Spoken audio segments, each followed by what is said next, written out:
අයිබෝවන් ඔබ දියවැඩියාවෙන් පෙළෙන රෝගියෙක්ද? එහෙම නැත්නම් ප්‍රී ඩයබටික් කියලා කියන තත්ත්වයේ ඇවිල්ලා තියෙන කෙනෙක්ද? මේ ගොඩක් අයට මේ රෝගයෙන් ගැලවෙන්න තියෙන විශාලම අපහසුතාවය තමයි මේ පිළිබඳව ව්‍යාප්ත වෙලා තියෙන මිත්‍යා මත. අපි අද කතා කරනවා මේ දියවැඩියාවෙන් ගැලවෙන්න එහෙම නැත්නම් හොඳ කරගන්න බැරිව ලත වෙන්න හේතු වෙලා තියෙන අපි අතර පැතිරිලා ගිහලා තියෙන ප්‍රධාන මිත්‍යා මත තුනක් ගැන.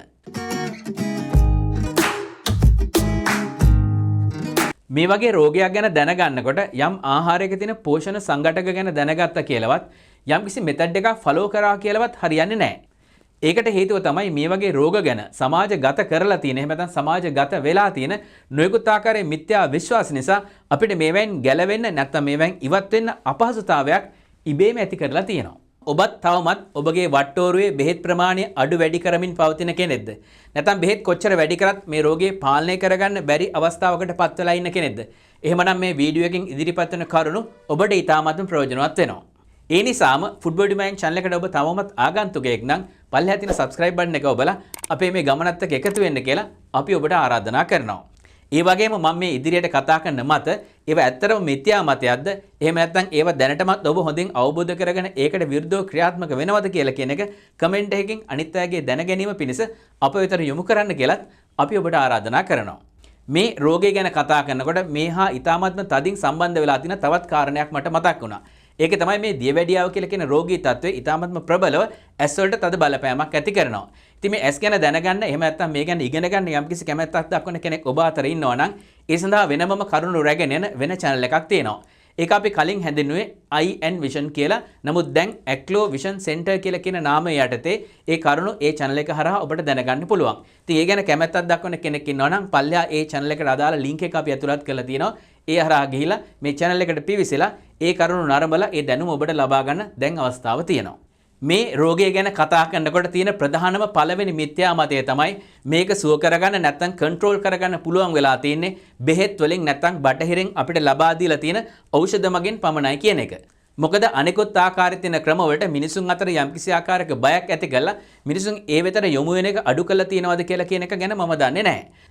නමුත් මේක අතර තියෙන තවත් කතිකාවතක් තමයි නොයෙකුත් ආකාරයේ විකල්ප ක්‍රම භාවිතා කරනකොට ශරීර අවයව වලට හානි වෙලා මේක අපි බලාපොරොත්තු වෙනවට වඩා ලොකු ව්‍යසනයකට යන්න මඟ පෑදෙනවා කියන එක. මෑත කාලේදී සිදු කරන ලද නොයෙකුත් ආකාරයේ සමීක්ෂණ සහ මිනිසුන්ගේ ක්‍රියාකාරකම් වලින් අවුරුදු ගණනාවක් පැවති දියවැඩියාව යම්කිසි ආකාරයක ක්‍රියාකාරකමක් නැත්නම් ලයිෆ් ස්ටයිල් එකකට හුරු වුණාට පස්සේ සුව කරගන්න නැත්නම් නැති කළ දාන්න හැකියාවක් තියෙන බව අද වෙනකොට ඔප්පු කරගෙන තියෙනවා. ඒ නිසා යම්කිසි කෙනෙක් දියවැඩියාව සුව කරන්න පුළුවන් ඖෂධ වලින් පමණයි කියලා කියන එක මත නැත්නම් ඒ මතයේ මත පමණක් රැඳිලා ඉන්න ගියොත් එම තමන් මේ මතර දක්වන අවධානය නැත්නම් ඒ ගැන තියෙන සැලකිල්ල නැති වෙලා ගිහිලා රෝගයේ උග්‍ර තත්ත්වයට පත් කරගන්න අවස්ථා අපි ඕන තරම් දැකලා තියෙනවා. එහෙමනම් ඔබ මොකද්ද කරන්න ඕනේ? මේ ඖෂධ මතින් පමණක් සුව කරගන්න පුළුවන් කියලා කියන මේ මතෙන් පොඩ්ඩක් අයින් වෙලා ඖෂධ භාවිතා කරන ගමන් ඔබට වෙනත් ක්‍රම අනුගමනය කරන්න පුළුවන්. උදාහරණයක් හැටියට බ්‍රිතාන්‍යයේ සිදු කරන ලද UK Direct Trial කියලා කියන සමීක්ෂණය මගින් සහ ඒ වගේම WHO එක මගින් අලුතින් නිකුත් කරලා තියෙන ගයිඩ්ලයින් එක හරහා අපිට මේ දියවැඩියාව type 2 කියලා කියන වර්ගයේ නැත්නම් pre diabetic කියලා කියන තත්වයේ මගහැර ගන්න භාවිතා කරන්න පුළුවන් lifestyle changes ඕන හැටියට එළි දක්වලා තියෙනවා. ඉතින් ඔබට කරන්න තියෙන්නේ මේ වගේ දේවල් ගැන යම්කිසි දැනුවත් භාවයක් ලබාගෙන ඒව ෆලෝ කරලා නැත්නම් අනුගමනය කරලා ඔබේ සීනි වාර්තාව දෙස නැවත හැරිලා බලලා ඔබටම යම්කිසි ආකාරයක තීරණයක් ඔබගේ වෛද්‍යවරයාත් එක්ක සාකච්ඡා කරලා අරගෙන මේ රෝගයෙන් ගැලවෙන්න නැත්නම් සුව අතර හරව ගන්න අනුගමනය කරන්න පුළුවන් ක්‍රියාමාර්ග වලට ඔබට යොමු වෙන්න පුළුවන්. මේ සඳහා ඔබට ඉක්මනින්ම අනුගමනය කළ හැකි සරල ක්‍රියාකාරීත්වයන් කීපයක් හැටියට ඇඟේ තියෙන මේද ප්‍රමාණය අඩු කරගන්න එක, ඒ වගේම ව්‍යායාම වලට යොමු වෙන එක, ඒ වගේම තමයි අපේ තියෙන නිින්ද නැත්නම් ක්වොලිටි ස්ලීප් එකක් ලබා ගන්න උනන්දුවක් දක්වන එක වගේ කරුණු වලින් මේ තත්වයෙන් ගොඩ එන්න මූලික පියවර ඔබට තබා ගන්න පුළුවන්. මෙහිදී සඳහන් කළ යුතු තවත් වැදගත් කාරණයක් තමයි මේ නොයෙකුත් ආකාරයේ මෙතඩ් එහෙම නැත්නම් නොයෙකුත් ආකාරයේ ක්‍රියාකාරකම් තුනට හැම කෙනාටම මේක හරියටම ගැලපෙන්නේ නැහැ. යම්කිසි පුද්ගලයෙකුට මොකද්ද ඔහුට හරියටම ගැලපෙන්නේ කියලා කියන එක ඔහුගේ ප්‍රොෆයිල් එකට අදාළව ඔහුට විස්තර කරලා දෙන්න ඕන. ඉතින් ඇත්තටම කියනවා නම් මේක ඉන්ඩිවිජුවල් එහෙම නැත්නම් තනිව කළ යුතු ක්‍රියාකාරකමක් නිසා යම්කිසි කෙනෙකුට අවශ්‍යතාවය තියෙනවා නම් මේ පිළිබඳව තොරතුරු ලබා ගන්න පල්ලෙහා තියෙන link එක හරහා Food Body Mind කියලා කියන මේ coaching center එකත් එක්ක එකතු වෙලා ඔබට මේ තොරතුරු ලබා ගැනීමට හැකියාවක් දැන් උදා කරගන්න පුළුවන්. එමනම් දෙවෙනි වැදගත්ම කාරණය තමයි මේ දියවැඩියාව ඇති වෙන්නේ කාබෝහයිඩ්‍රේට් මගින් කියලා මේ මිනිසුන් අතර පැතිරලා ගිහිලා තියෙන දැවැන්ත කාරණය. ඇත්තටම දියවැඩියාව කියලා කියන රෝගී තත්ත්වය ඇති වෙන්න බලපාන්නේ මේ ගන්න කාබෝහයිඩ්‍රේට් මගින් අපේ ඇඟ ඇතුළට ඇතුළු වෙන සීනිම නෙමෙයි. ඒක යම් ආකාරයකින් දෙවෙනි තුන්වෙනි පෙළ හරහා අපිට බලපෑමක් කරාට මූලික බලපෑම ඇති කරලා තියෙන ඉන්සියුලින් රෙසිස්ටන්ස්. එහෙම නැත්නම් ඒ ඇතුළු වෙලා තියෙන සීනි නැත්නම් sugar සෛල ඇතුළට ඇතුළු කරගන්න යාන්ත්‍රණයේ ඇති වෙලා තියෙන යම්කිසි අවහිරතාවයක් නිසා. ඉතින් මේ අවහිරතාවයේ ඇති වෙන්න බලපාන කරුණු රාශියක් තියෙනවා. මේ අතරින් ප්‍රධානතම කාරණයක් හැටියට අධික ආතතිකමය තත්ත්වයන් යටතේ ක්‍රියාත්මක වෙන මිනිසුන්ගේ ශරීරය තුළ ගොඩ ගැහෙන කෝටිසෝල් වගේ හෝමෝන වල ක්‍රියාකාරීත්වය අපිට සලකන්න වෙනවා. ඒ වගේම තවත් වැදගත් කාරණයක් තමයි අඩුවෙන්ම ලැබෙන නොයෙකුත් ආකාරයේ මිනරල් වර්ග. ඒ මිනරල් වර්ග ඉතාමත්ම ප්‍රධාන කී රෝල් එකක් ඇති කරනවා අපේ සෛල තුළට මේ සීනි ඇතුළු වීම සහ පිට කිරීමේ යාන්ත්‍රණය ක්‍රියාත්මක කරන්න. ඒ වගේම තමයි මිනිස්සු අද වෙනකොට ඉතාමත්ම කම්ෆර්ටබල් නැත්නම් කම්ෆර්ට් ලයිෆ් එකකට හුරු වෙලා තියෙන නිසා මිනිසුන්ගේ මූලික නැත්නම් සත්තුන්ගේ මූලික ක්‍රියාකාරකමක් වෙන මේ මොබිලිටි එක එහෙම නැත්නම් අපේ තියෙන ක්‍රියාකාරීත්වය වෙන විදිහින් කියනවා නම් ව්‍යායාම වලට නිරත වීමේ තියෙන කම්මැලිකම මේ රෝගයට ගොදුරු වෙන්න තවත් ප්‍රධාන හේතුවක් වෙලා තියෙනවා.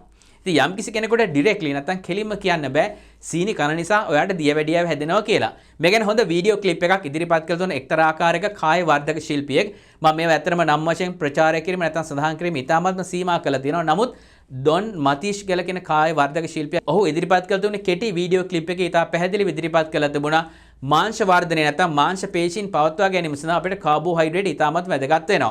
ඒ වගේම තමයි දියවැඩියාව කියලා කියන රෝගී තත්ත්වයට යම්කිසි ආකාරයක පිළිතුරක් නැත්නම් උත්තරයක් හොයනකොට ශරීරයේ තියෙන මාංශ පේශී ප්‍රමාණයත් ඉතාමත්ම වැදගත් කාර්යයක් ඉටු කරනවා. ඉතින් ඒ නිසා මාංශ පේශීන් නැති වෙලා ගිහලා කෘෂ වෙච්ච ශරීරයක් තියෙන කෙනෙකුට මේ රෝගයෙන් වැළකෙන තියෙන හැකියාවේ යම්කිසි ආකාරයක බාධාවක් ඇති වෙන තත්ත්වයක් අපිට දකින්න ලැබිලා තියෙනවා. ඒ වගේම නොයෙකුත් සමීක්ෂණ වලින් ඔප්පු වෙලා තියෙනවා. කාබෝහයිඩ්‍රේට් නිසා නම් මේ රෝගේ ඇති වෙන්නේ එහෙම නැත්නම් ඒක පවත්වාගෙන යන්න උපකාරයක් ලැබෙන්නේ අපිට මේ හරහා ගැටලුවකුත් මතුවෙනවා. ඒක තමයි ප්‍රධාන වශයෙන්ම තමන්ගේ ආහාරයේ මස් එහෙම නැත්නම් මේද සංඝටකයන් අන්තර්ගත කරගත්ත යුරෝපීය සහ වෙනත් ජාතීන් මේ ඩයබටික් කියලා කියන රෝගී තත්ත්වයෙන් සම්පූර්ණයෙන්ම සුවාතරපත් වෙලා නැත්නම් නැති වෙන්න ඕන. නමුත් ඒ ජාතීන් අතරත් මේ රෝගේ ඉතාමත් ඉහළින් තියෙනවා කියලා කියන්නේ මූලික හේතුව මේ ගන්න ආහාරමය ක්‍රියාදාමයේ නොවේ කියලා කියන එක අපිට මේකෙන් පැහැදිලි වෙනවා. ඒ නිසාම හාවර්ඩ් ඔක්ස්ෆර්ඩ් වගේ යුනිවර්සිටි වලින් සිදු කරන ලද විශාල සමීක්ෂණ හරහා අපට හෙළි වෙලා තියෙන කාරණයක් තමයි මේ රෝගයට මූලිකව ගොදුරු වෙන්න පුළුවන් නැත්නම් ගොදුරු වෙන්න හැකියාව තියෙන්නේ බොඩි මෑස් එක වැඩිපුර තියෙන විසරල් ෆැට් එහෙම නැත්නම් පැතුරුණ මේද ප්‍රමාණයෙන් ගොඩක් සංචිතයක් තියාගෙන ඉන්න ඒ වගේම අඩු ශාරීරික ක්‍රියාකාරකම් වල නිරත වෙන අය මේ රෝගයට ගොදුරු වෙන්න මූලික හැකියාවක් ලැබිලා තියෙන්නේ. නූතන සමීක්ෂණ භාවිතා කළා. ඒ වගේම පැරණි දැනුමත් මේකට එකතු කළා. මිනිසුන්ගේ අවධානය වැඩිපුර මේකට යොමු වුණාට පස්සේ මේ දශකයේ තුලදීවත් අපිට මේකට පැහැදිලි පිළිතුරක් ලබා ගැනීමේ හැකියාවක් ලැබෙයි කියලා කියන එක මම ඉතා තදින් බලාපොරොත්තු වෙන කාරණයක්. මේ රෝගෙන් සුව වෙන්න හෝ එහෙම නැත්නම් හොඳ අතට පත් කරගන්න තියෙන ලොකුම මිත්‍යා මතයේ හැටියට අපි අතර පැතිරලා ගිහලා තියෙන කාරණය තමයි නැත්නම් තුන්වෙනි කරුණ තමයි ජාන මගින් තමයි මේ දියවැඩියාව ඇති වෙන්නේ කියලා අප අතරට කිඳා බහැලා තියෙන මේ ප්‍රධාන මතය. ඇත්තරම ඉතාමත්ම තදින් ජානමය සම්බන්ධතාවයක් තියෙන අයට පවා තමන්ගේ ජීවන රටාවේ යම් වෙනස්කම් සිදු කර ගැනීම හරහා මේ රෝගයෙන් වැළකී සිටීමේ හැකියාව ලැබිලා තියෙනවා කියලා කියන එක මේ කාරණේ බොරුයි කියලා ඔප්පු කරන්න හොඳම නිදසුන අද වෙනකොට සපයලා තියෙනවා. ඇත්තටම මෙහි තියෙන නියම සම්බන්ධතාවයේ අද වෙනකොට සොයාගෙන තියෙනවා 20%කටත් වඩා අඩු ප්‍රතිශතයක් තමයි ජානවල තද කෙලින්ම බලපෑම යටතේ මේ රෝගයට මුහුණ දීලා ඉන්නේ. ඉතින් ඒ වගේ බලපෑමක් තියෙන අයටත් ඒකෙන් ගැලවෙන්න පුළුවන් හැකියාවක් ලබාගෙන තියෙනවා. ඒකට ඉතාමත්ම පැහැදිලි විවරණයක් නැත්නම් උත්තරයක් සපයනවා එපිජෙනෙටික් කියලා කියන මාතෘකාව හරහා. මේ එපිජෙනෙටික් කියලා කියන්නේ අපිට ජීන් නැත්නම් ජාන කියලා කියන්නේ අපේ බ්ලූ ප්‍රින්ට් එක නම් අපේ ඊළඟ බිල්ඩින් එක හදන්න ඕන කරන අපේ සැලැස්ම නම් ඒක පවා වෙනස් කරගන්න පුළුවන් තමන් පරිසරයත් එක්ක ගැටෙන ආකාරය, තමන් ලබා ගන්න ආහාර, තමන්ගේ ක්‍රියාශීලීත්වය, තමන්ගේ මානසික ස්ථාවර භාවය වගේ දේවල් හරහා තමන්ගේ අර බ්ලූ ප්‍රින්ට් එක පවා වෙනස් කරගන්න හැකියාවක් ලැබිලා තියෙනවා කියලා කියන එක අද වෙනකොට එපිජෙනෙටික් කරා අපිට ඔප්පු කරලා තියෙනවා. ඒ නිසා තවදුරටත් ඔබ මේ මිත්‍යා මත ඔස්සේ පමණක්ම එල්බගෙන හිටියොත් එම ඔබට මේ රෝගයෙන් කවදාකවත් ගැලවීමට ලැබෙන්නේ නැහැ. ඉතින් ඔබ මොකද්ද කරන්න ඕනේ? මේ මිත්‍යා මත ගැන යම් අවබෝධයක් ලබාගෙන ඒවෙන් ගැලවෙන්න ඕන කරන කරුණු ටික එකතු කරගෙන ඒ ඔස්සේ ක්‍රියාත්මක වීම තුළින් ඔබට මේ නිදහසක් ඇති කරගන්න නැත්නම් ගැලවීමක් උදා කරගන්න හැකියාව ලැබිලා තියෙනවා. මේ වගේ දේවල් ගැන ඔබට තවදුරටත් කරුණු දැනගැනීමට අවශ්‍ය නම් අපේ WhatsApp group එකක් තියෙනවා 84 life කියලා. ඒකත් එක්ක එකතු වෙන්න පුළුවන්. අපි ඒ හරහා වැඩසටහන් කීපයක් කරන්න හැකියාව නැත්නම් සංවිධානයක් ඇති කරගෙන තිබුණාට රටේ පහුගිය කාලේ ඇති වෙලා තිබිච්ච අර හදිසි අවස්ථාව නිසා ඒ ප්‍රෝග්‍රෑම් එක පොඩ්ඩක් කල් ගියා.